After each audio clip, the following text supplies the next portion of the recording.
Welcome to this Field of 68 After Dark Breaking News Update Special Edition. John Fanta, Jeff Goodman, and how about this? Oh, folks, in the spirit of the NCAA tournament coming up, you can absolutely relate with this bucket getter with the National College Player of the Year in 2014, three-time consensus first-team All-American. He is Doug McDermott now with the Sacramento Kings. He played, of course, for his dad at Creighton. And on that staff is the new head coach of the Indiana Hoosiers. Hoosier Nation, you have your head coach, and it is Darian DeVries. So, Jeff, normally I always start with you, but tonight I'm going to start with Doug McDermott. First off, Doug, it's the best week of the year, my friend. The NCAA tournament's about to arrive. It is great to see you. And secondly, you're wearing a smile on your face because I know how happy you've got to be to see Darian DeVries get the Indiana job. What do you think? I'm fired up. First off, it's an honor to be on with you guys. It's been too long. I didn't miss seeing Goodman's face too much, but I miss Fanta, and I love Look at love the this. Big East. You're killing me, man. Love the Good. Big East coverage. You know, Goodman, he's more of an SEC guy these days, but uh, yeah, I'm so fired up for D-Rock. I mean, we call him D-Rock. He's Coach DeVries. He's an unbelievable coach. Indiana's getting a great one. Um, Everyone thinks my dad brought me to Creighton, but Coach DeVries was actually the first guy that recruited me to Creighton when he was on Altman's staff still. And I just always loved him. Like from high school, like I was between Northern Iowa, Creighton, Central Florida, all these schools. Iowa State, my dad was there. And I just remember coming home from that visit, like, man, I really want to play for this guy. Like, I really wish I could play for Coach DeVries. And I'm just so happy to see his journey. You know, he's with my dad for a while at Creighton and then see him thrive at Drake. And now obviously got snubbed out of the tournament, but just an unbelievable coach, unbelievable competitor, and just couldn't be more happy for him. What is it about him, Doug? What is it about him that you say those things that, you wanted to play for him? He's a chill personality, at least what I know of him, but a crazy, tireless worker, super smart, did an incredible job this year with a West Virginia team that frankly wasn't very talented, especially after Tucker went down for the season, played 8 games. They did not have nearly the amount of talent to even be in the equation in the discussion for an NCAA tournament berth. So what is it about Darren DeVries? He is just the most competitive guy I've ever been around. I mean, comes off very chill, very personable, but when you're between those lines, there's something about him. I mean, I remember when he was we didn't have enough guys on scout team, and it'd be his scout, and he would hop on, throw in a penny. He'd be talking shit to everybody. He's just unbelievable competitor. He gets you to buy in at what he's selling, and he can recruit. He can really relate to guys, especially Midwest guys. He's an Iowa guy. He grew up in a family full of athletes, and you can tell he just has that in his DNA. And it's just easy to go to war for a guy like him. He just brings out the best in you. And like, I wouldn't be sitting here in the NBA, my 11th year if it weren't for him. He pushed me so hard in college. Just had some tough days in college, and he would always just bring the best out of me with his player development. And I know he has a hell of a staff with him too that's just going to help him immensely in Bloomington. So, Doug, I want to get back to you on this for a second, and it's outstanding to see you, man. Jeff, to the Hoosier fans that are tuning in right now, and a lot of people in the last hour are wondering, number one, why did Scott Dolson hire Darian DeVries? How did this all come together? And number two, there's a sector of Indiana fans, Jeff, this is not a revelation to you. The fan base is passionate and crazy about winning, and what they are looking for, right? Like they were looking for the unbelievable biggest splash in the history of basketball, and that's not this. What would you say to Indiana fans about who they're getting here, and what was Scott Dolson thinking? Well, it's funny because I actually, right after they made the move on Mike Woodson, I was set to go to speak to Talia's class. We were going to the Kentucky game. So I went to Bloomington. flew in, already had a prearranged meeting with Dulcet just to say hello, whatever. So I went in, talked to him a little bit. The Woodson stuff had just happened days prior. And, you could just tell we didn't talk a lot of names at that point as much as kind of what he wanted in a coach. And the biggest thing that he said was, I want somebody that's high character, that can really coach. I don't think he wanted the glitz and glamour necessarily. I think he wanted a guy, I told him, I told everybody at that point, I would have, TJ Otzenberger was the guy that I thought they should go after. And I think they did. And TJ wanted to stay at Iowa State because he's got a great deal there with Jamie Pollard and his AD, and they were winning and he fits and all that. So they weren't going to win the press conference after that. Scott Drew wasn't going there. TJ wasn't going there. Brad Stevens, Dusty May, all those guys have been crossed off the list. So once you figure that out as an AD, I'm not winning it at this point. Just go hire the best guy you can find. And, obviously Ben McCullum was in there, but Ben McCullum's been a Division I head coach for 1 year. Been a Division I coach for 1 year. Darren, again, he's been a long-time assistant at Creighton. A lot of success there under a couple different coaches. And he's had success at Drake. And this past year, at least he got a taste of that high major life and how to live it in the portal and with the NIL world. So, you weren't going to hit a home run from a PR perspective at this point. And they weren't going Chris Beard, guys. They weren't going Beard. They weren't going Will Wade. Indiana's got this reputation of going clean. And whatever you want to say about Beard and Will Wade, they had their baggage. Well, that's great stuff. I mean, Doug, when you think about this guy on the human side, because people talk about Indiana, it's a tremendous community, right, of basketball fans who are passionate and want to win. And past Indiana coaches have said this. It's a job that you have to interact with the folks. You have to show them, how much they're a part of the program. Everybody's talking about Darren being a total grinder. Like when you were playing, how much was this guy in the office? How much was he willing to work on stuff? Give us some gems about the work ethic of this man. He's extremely hardworking. I think that's what's got him to this point, obviously. And he is good in the community too. Like, don't get me wrong. I mean, he's definitely going to grind and he's going to put in the hours, constantly watching film, constantly checking in on his guys. I'm sure he'll bring a great staff with him to IU too, to get the top level recruits and the Tom resources Ostrom, they'll have. Doug, Yeah. Tom Ostrom is on his staff now. He was at Indiana with Archie Miller. So he's got a guy at least that if he brings him and he goes with him, that knows Bloomington, that knows Indiana. Indiana's different. It is different. It is. I played for the Pacers for 3 years. I know how crazy those fans are because I remember playing at, Bankers Life Fieldhouse on like a Saturday or Sunday. And I was like, why are the fans so pissed off tonight? Like, we're winning. And they're like, no, the Hoosiers lost today. So I was like, that was my first taste to Indiana basketball. And I think DeVries, he's so good with relating to people. He's a small town Iowa guy. He gets it. I mean, he's been in sports his whole life. His brother played in the NFL for a while. I mean, Indiana's a different animal, but I mean, they got their guy. I mean, this guy is a winner, and he's not going to stop until he does win. So I'm so thrilled for him, and I mean, I can just see the trajectory of this program going up immediately after this hire.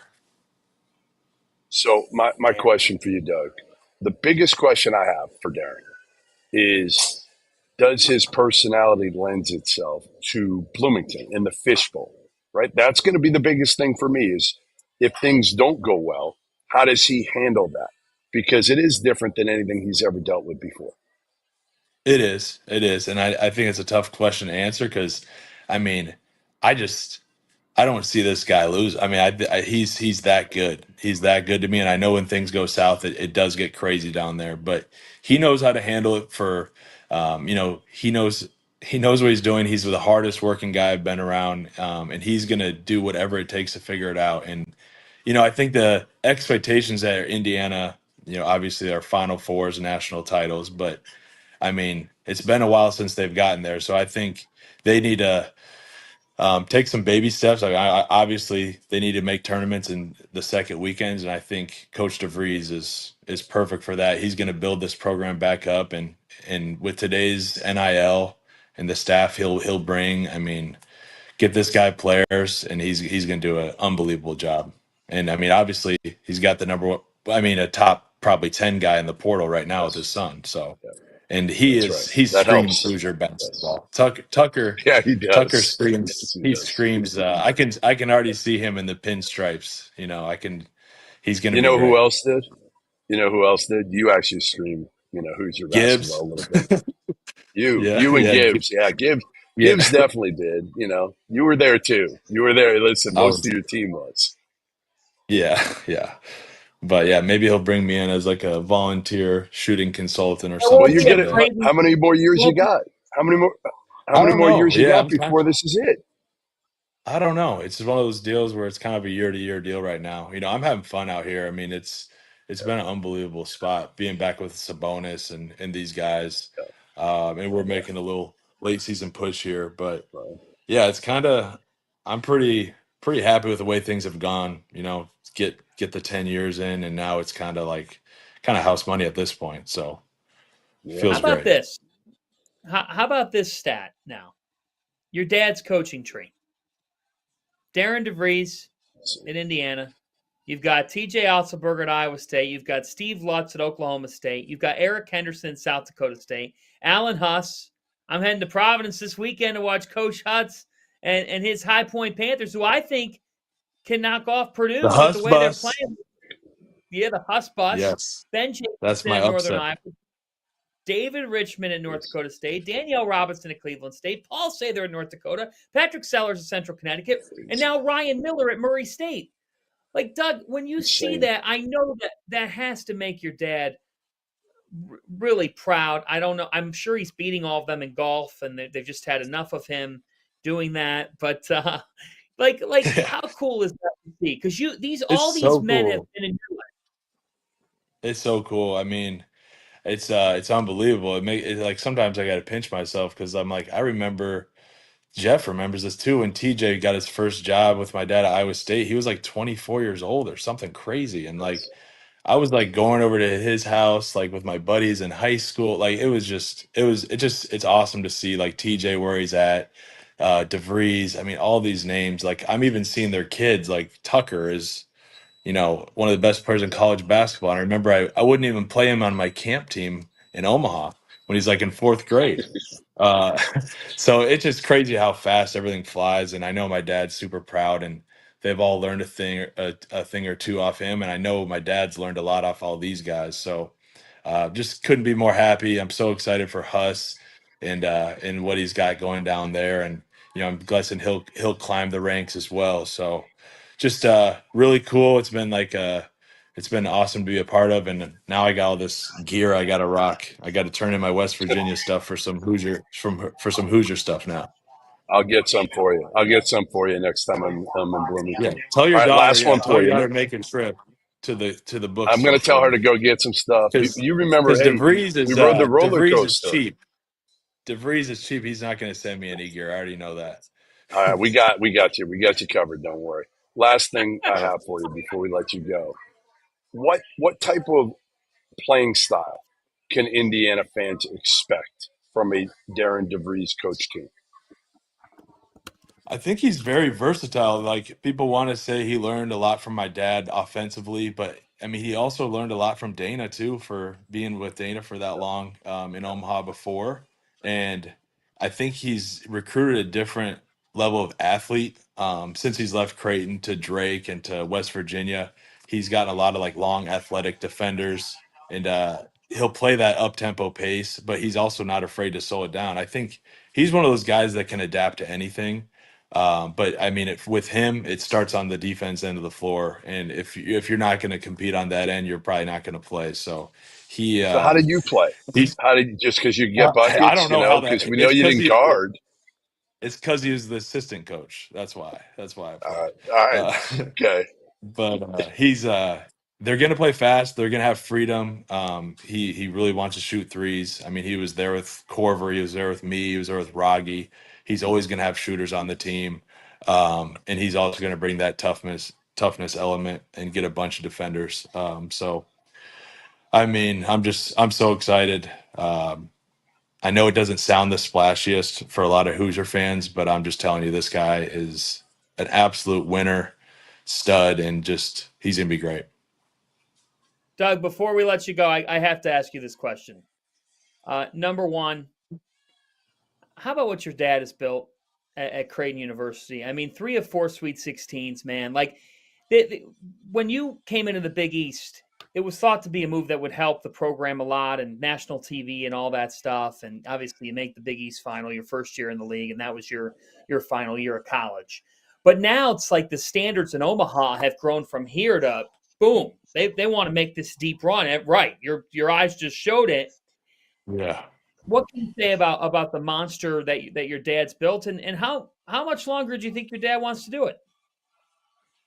Yeah, I mean, it's just for your first part. I mean, it's hard to believe. I just remember, working out in this old gym that was built in like the early 1900s, and now going back to this state of the art facility. They got all these banners everywhere, these NBA players. It's so special for me because I know early on when I was there, people gave me all the credit, and it's great to see my dad just be the guy. I mean, he's built an unbelievable program, and I would not have been the player without him. And just to see the level he's taken it, where we couldn't even get out of the first weekend when I was there, and to see him take him to Elite Eights and Sweet 16s consistently, I'm just so happy for him. And what he should be really proud with, like you said, the coaching tree he's built and all these guys in different spots, and just the people he's touched along the way. So I think I don't know. It's hard to tell. I know he is super happy in Omaha. He's got a great life there with my mom, and all the kids are gone now, so he's definitely enjoying his golf time when he can. And when that day comes, it'll come. But I mean, he just keeps doing it. And I think when I talk to him, I think he's really going to miss when he's done just the practices, the being around his guys, the recruiting. I think this new world probably stresses him out a little bit with the NIL, but I just know how much he's really just enjoys coaching guys on a daily basis, and being like a second dad to them. So whenever time comes, it'll come. But I know right now he's just enjoying the hell out of it, and he's excited for this weekend in Louisville, or I guess Lexington, but basically Louisville. Listen, we appreciate you jumping on. We may have you do a return. I just looked at the schedule. You got Cleveland tomorrow, Chicago Thursday. We're doing all-day streams from Vegas, Doug, Thursday, Friday. So on Friday, maybe we get you on. We're doing like a Manning cast where we're just having people jump on all day. Yeah. So we may do the same thing. 10 minutes. You tell us when you're available. While you're watching the games, you come on and just shoot the shit with us. All right? I'm always available. Just hit me up. I appreciate it. And I know you. It's good to talk to you guys. And John, I've really enjoyed you on PMT a little bit too. It's been fun to hear you and the rise of your career as well. So I'm just happy for both you guys. Thank you. Likewise, Doug. Likewise. I knew Doug when he couldn't. They didn't think he could play. He was a Missouri Valley player, right? You didn't think I could play either. Don't get it twisted. Well, hey, after that, Doug, there's a reason why he's a media member and not a general manager. That's right. He thought I would be lucky if I was Robbie Hummel, and I mean that was his guy. I will say this. Here's what I'll say, Fanta, and I'll say this to anybody. The 3 favorite kids I've ever been around, kids. I mean, Doug, how old are you now? 33. 33. Are in no particular order because they're all the best. Doug, Robbie Hummel, George Niang. 3 best kids I've ever met doing this thing. And listen, Doug's as good a guy as it gets, self-made. And listen, man, I would love you to get into coaching when you're done. If Darren has a spot, get over there. Maybe I'll buy a spot in Bloomington part time, and we'll hang out. Absolutely. I appreciate it. And that's no disrespect, Robbie. You're my guy, and I looked up to you. All right. Thanks, All Doug. right. Appreciate it, man. We'll talk to you All soon. right. Thanks for All right, jumping on. guys. Yes. Man, I got a couple more quick notes here. All right, that I kind of jotted down here. Fire away on this, and then I'm gonna meet my wife for dinner on the Last Supper before March Madness. So what notes do you have on this hire? Go ahead. I mean, again, I want to reiterate how well he did this year with a West Virginia team that was not very good, and to get him right there where they were basically, the team that got screwed out of being in the NCAA tournament. How impressive that was this year, showed how good a coach he is, right? How good a coach he is. High character, smart, not a self-promoter at all. Not a guy who's going to go out and I think he'll do a good job and go out and he's well liked and has a good personality. He's just not a rah-rah guy. That's not what he does. Great ball coach. That's the one thing when you talk to every coach or player or anybody who's been with him, they'll say that. He's just a ball coach and an incredible ball coach. Knows the Midwest. That's a big thing here. Obviously, you want to get a guy that knows the Midwest, even though the rules have kind of changed with NIL.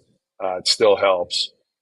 Again, as I asked him, when we looked, Fanta, at the final guys in the mix after they missed on some big name guys, it was Ben McCollum, and obviously he did a great job at Drake, but he only had 1 year under his belt at the D1 level.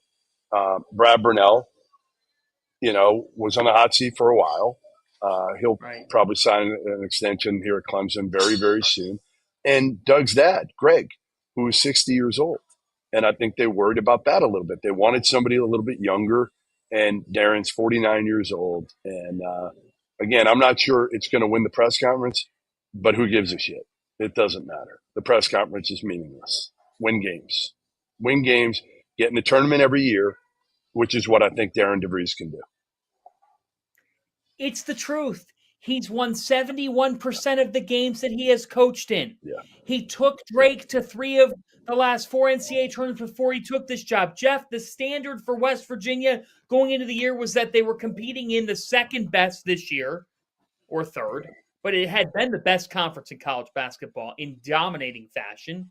And how was he going to be able to maneuver it? And what do? They go down to Atlantis, and they beat Gonzaga and Arizona. He should be getting ready to coach a team in the NCAA tournament, in my humble opinion, and in the opinion of every bracketologist in the country. And the governor. And the governor over there. Well, don't forget about the governor. The governor might be suing Indiana University now. The way that this is going, he might be adding Indiana. That's true. He's going to drop it now because they don't have a coach. Yeah. Well, all right, go to dinner. So, get to dinner. I'll go to dinner, but wait, 30 seconds here. If you were West Virginia, what would you do? I mean, it's an easy one for me. Just go get Jared Calhoun. He's at Utah State. He was in Joe Mazzulla's wedding. They went to the tournament. They're in the tournament this year in his first year at Utah State. He did a great job at Youngstown State. He wasn't in the mix. Last year, it was when they went through it, it was Byington, Dusty May, and DeVries. Those were the 3 finalists, I believe, for West Virginia. So all 3 of those guys are off the board, obviously, now. So now you got to kind of start over if you're Ren Baker, the AD at West Virginia. And I think, honestly, it should be an easy one. Again, Mazzulla, the connection there. He coached for Hugs, which I know is like a good and bad, because if you're Ren Baker, you kind of got away from the Hugs tree with this last hire. Do you want to go back to it? I don't know, but I just think Jared Calhoun is the easy choice for West Virginia here. Jeff, are you out tonight? Are we able to get you for 5 to 10 minutes on After Dark later tonight? On this side? Yeah, I'll be in Chicago. Here in Chicago, I'll absolutely come back on. Absolutely, 100%. Sure. So we'll have more on this hire as we get some details. We have After Dark with Tyler Hansborough and with Randolph Childress and Darian DeVries to Indiana. And, you think about it, the transfer portal opens in 6 days. And so you want to get your hires done so that you can hit it all and the portal already. I mean, it's opened up without being opened up. Jeff, great stuff. Thanks to Doug McDermott. That was you made my day with that pleasant surprise. He's the best, man. He's the best. And we have the best in Dagan Hughes, who's ready at the drop of a hat. Thank you, Dagan. Thanks to Trevor Valise. We're back at 11 Eastern time tonight with a brand new Field of 68 after dark. We'll recap North Carolina, San Diego State. I have a gut feeling that Jeffrey may have a thought or two about that. For a moment, and we'll talk about Darian DeVries and much more. See you later.